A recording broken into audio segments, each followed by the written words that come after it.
আসসালামু আলাইকুম, আদাব। এইমাত্র প্রাইমারি শিক্ষক নিয়োগের ভাইবা দিয়ে আসলাম। আসলে প্রশ্ন খুব একটা কঠিন হয় এমনটা না।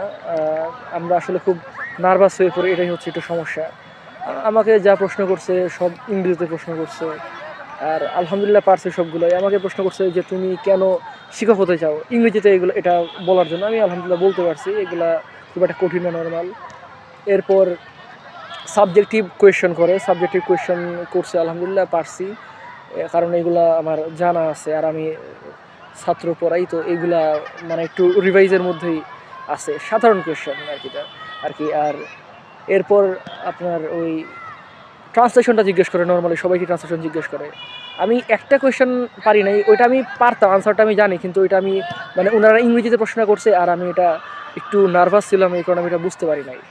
আর অঙ্ক দিছে, আলহামদুলিল্লাহ অঙ্কটাও পারছি, দশমিকের গুণ দিছে, ওইটাও পারছি।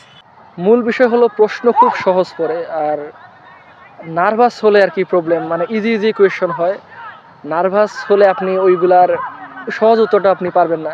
যেমন একজন ক্যান্ডিডেটকে জিজ্ঞেস করছিল যে আমার 5টা কুকুর ছিল, এটার ইংরেজি কী হবে, আই হ্যাড 5 ডগস। তিনি বলে আসছেন আই হ্যাভ 5 ডগস। মানে ওই নার্ভাসের জন্য প্রবলেম। নার্ভাস হবেন না, আর ভালোভাবে পরীক্ষা দিবেন। মোট কথা, আল্লাহ আপনার জন্য যেটা উত্তম মনে করবেন সেটাই আপনার হবে। আপনি যা বোঝেন আল্লাহ আপনার চেয়ে বেশি ভালো বোঝেন। আমি হয়তো ভাবতে পারি যে আমার জন্য এই এই চাকরিটা খুবই ভালো, খুবই বড় একটা চাকরি। আল্লাহ আমার জন্য উত্তম কিছু রাখতে পারেন। আমার যদি চাকরি নাও হয়, তাও ইনশাল্লাহ আমার কোনো কষ্ট নাই, কোনো টেনশন নাই। আমি রিটেন এলো হয়েছি, আলহামদুলিল্লাহ ভাইবা দিছি, এটাই আমার জন্য অনেক। আর আল্লাহ আমার জন্য উত্তম কিছু রাখছেন। যদি চাকরি আমার নাও হয়, তাও আমার কোনো টেনশন নাই।